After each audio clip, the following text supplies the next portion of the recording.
أعوذ بالله من الشيطان الرجيم. بسم الله الرحمن الرحيم.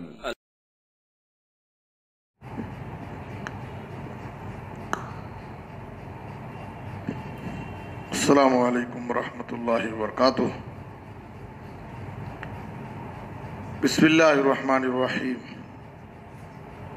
ان عمر بن ابی سلمۃ رضی اللہ تعالی عنہ قال كنت غلاما فی حجر رسول اللہ صلی اللہ علیہ وسلم وكانت یدی تطیش فی الصحفہ فقال لی رسول اللہ صلی اللہ علیہ وسلم یا غلام سم اللہ وکل بیمینک وکل مما یلیک فما زالت تلک طعمتی بعد. رواہ مسلم. محترم حضرات، بچوں کی تربیت اس دور کا ایک بڑا ہی اہم موضوع ہے، اور بچوں کی تربیت کو لے کر بہت سارے لوگ پریشان ہیں. مختلف کورسز رکھے جا رہے ہیں بچوں کی تربیت کے لیے. بچوں کی تربیت بچپن ہی سے ماں باپ کو اس جانب توجہ دینی چاہیے، اس لیے کہ اگر بچپن میں جو تربیت کا اصل وقت ہے اس وقت ماں باپ کی طرف سے غفلت ہوئی، لاپرواہی ہوئی، بچوں کو آزاد چھوڑ دیے اور بچے بگڑ گئے، بھٹک گئے، غلط راستوں پر چلے گئے، پھر اس کے بعد ہم کتنا بھی کوشش کریں سوائے افسوس کرنے کے، رونے دھونے کے، اور کوئی فائدہ نہیں ہے. اس لیے بچپن ہی میں بچوں کی تربیت کی فکر کرنی چاہیے. بسا اوقات ہمارے ماں باپ کے ذہن میں کیا ہوتا ہے کہ ابھی تو بچہ ہے، بعد میں بڑا ہوگا تو سیکھ لے گا، تو بچہ سمجھ کر کے بہت ساری غلطیوں کو نظر انداز کر دیا جاتا ہے اور تربیت پر خصوصی توجہ نہیں دی جاتی ہے. بچہ ہے، بڑا ہوگا سیکھ لے گا. جب شاخ نرم و نازک ہو تو اس کو جس جانب ہم چاہیں موڑ سکتے ہیں، لیکن اگر وہ مضبوط درخت بن جائے تو پھر ہم اس کو موڑ نہیں سکتے. بچپن میں اگر تربیت نہیں کریں گے اور بچہ برائیوں کا، غلط چیزوں کا عادی ہو جائے گا، پھر ہم اس کی اصلاح کرنے کی کوشش کریں گے تو اصلاح نہیں ہو سکتی. نبی صلی اللہ علیہ وسلم بچوں سے بہت زیادہ محبت کرنے والے تھے، بلکہ آپ صلی اللہ علیہ وسلم کے بارے میں آتا ہے کان نبی صلی اللہ علیہ وسلم ارحم بالعیال. آپ صلی اللہ علیہ وسلم لوگوں میں سب سے زیادہ بچوں کے حق میں مشفق اور مہربان تھے، حد سے زیادہ. خود اپنے بچوں کے ساتھ بھی آپ کا رحم و کرم کا معاملہ ہوتا تھا، اور گلی محلے کے، پاس پڑوس کے، گاؤں کے دوسرے بچوں کے ساتھ بھی نبی صلی اللہ علیہ وسلم کا وہی مشفقانہ معاملہ ہوتا تھا. لیکن پھر بھی حد درجہ محبت کرنے کے باوجود آپ صلی اللہ علیہ وسلم بچوں کی غلطیوں کو نظر انداز نہیں کرتے تھے. محبت ایک طرف ہے، بچوں سے لگاؤ ایک طرف، لیکن غلطیوں کو نظر انداز نہیں کرتے تھے. حسن بن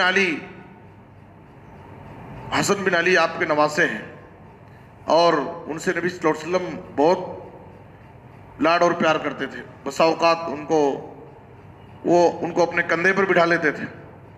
کبھی آپ صلی اللہ علیہ وسلم سجدے میں جاتے تو بچے کھیلتے ہوئے آ کر کے آپ کی پیٹھ پر بیٹھ جاتے تھے.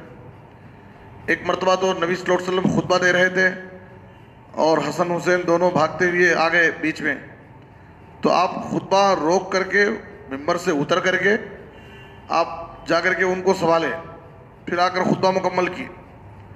تو نبی صلی اللہ علیہ وسلم بچوں سے اتنا پیار کرتے تھے.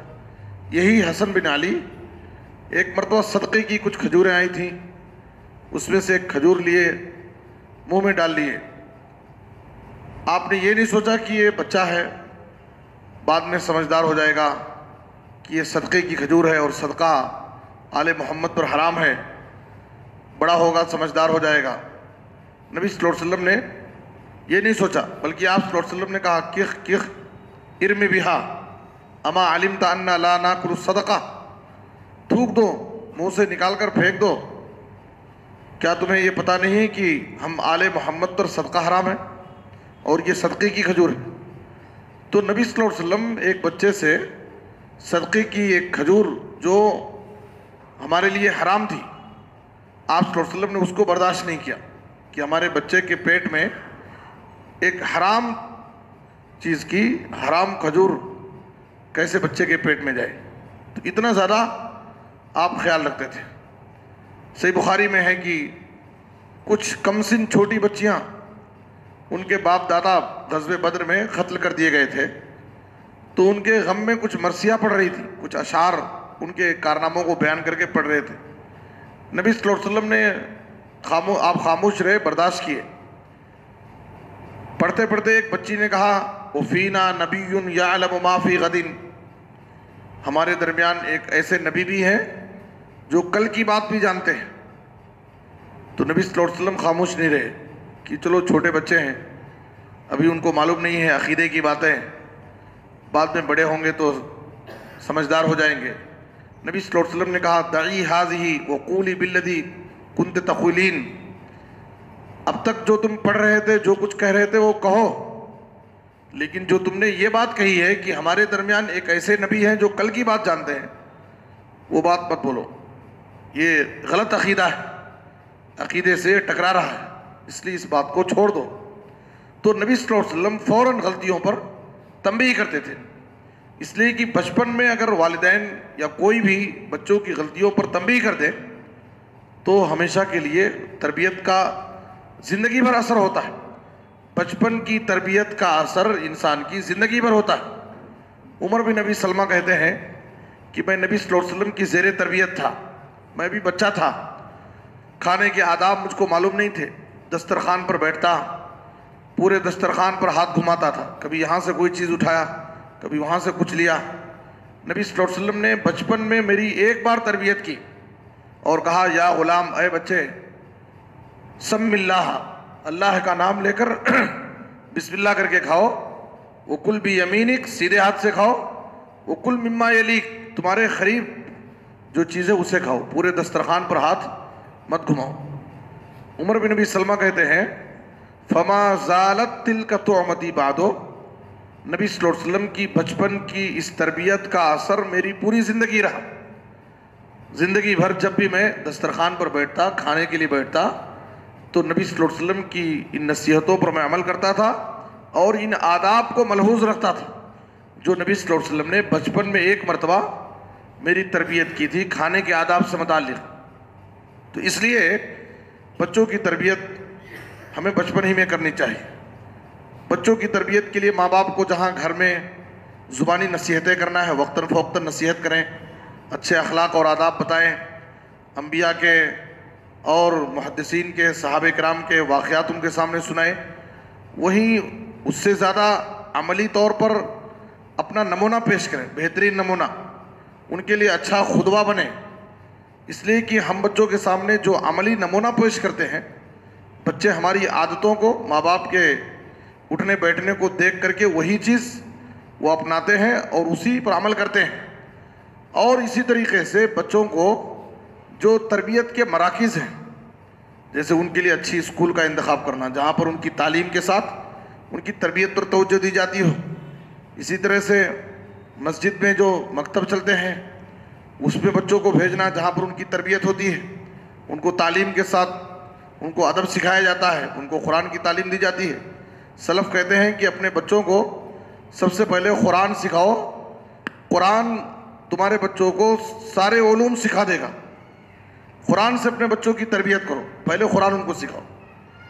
آپ دیکھیے بڑا افسوس ہوتا ہے جب مکتب کی بات آتی ہے، ہمارے پاس دو استاذ فجر کی نماز کے بعد یہاں پر مکتب کی تعلیم کے لیے بڑی پابندی کے ساتھ بیٹھتے ہیں، لیکن ان کے پاس 2 بچے 3 بچے رہتے ہیں، 2-4 بچے بڑی مشکل سے بڑے انتظار کے بعد پڑھنے کے لیے 2-4 بچے آتے ہیں.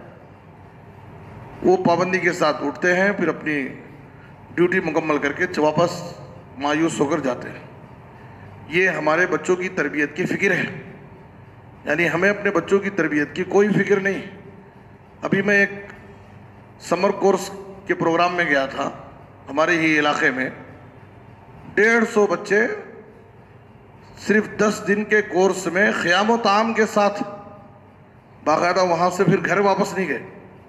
10 دن قیام و طعام کے ساتھ. شہر ہی کے بچے اور کوئی بڑا شہر نہیں. آدونی میں 150 بچے خیام و طعام کے ساتھ سمر کورس رکھے.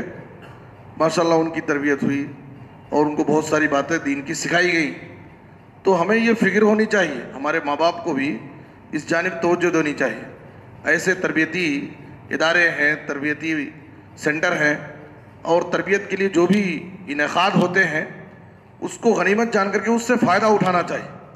ہماری یہ ذمہ داری ہے کہ اپنے بچوں کو قرآن کی تعلیم, ناظرہ قرآن ہے, دعائیں ہیں, صورتیں ہیں, یہ سب سکھانے کے لیے ایسے مسجد کے چھوٹے چھوٹے مکتب کی قدر کریں. اس مکتب کے اندر جو قرآن کی تعلیم, دعائیں اور صورتیں سیکھتے ہیں, زندگی بھر اس پر عمل کرتے ہیں, زندگی بھر وہ چیزیں ان کے کام آتی ہیں. تو تربیت کے باب میں یہ بھی ایک اہم چیز ہے. اللہ سے دعا ہے کہ اللہ تعالیٰ ہم میں سے ہر شخص کو, ماں باپ کو اپنے بچوں کی تربیت کے حوالے سے اپنی ذمہ داریوں کو سمجھنے اور اس کو بحسن و خوبی ادا کرنے کی توفیق عطا فرمائے. آمین. وصلی اللہ علی نبینا محمد و آلہ و صحبہ اجمعین.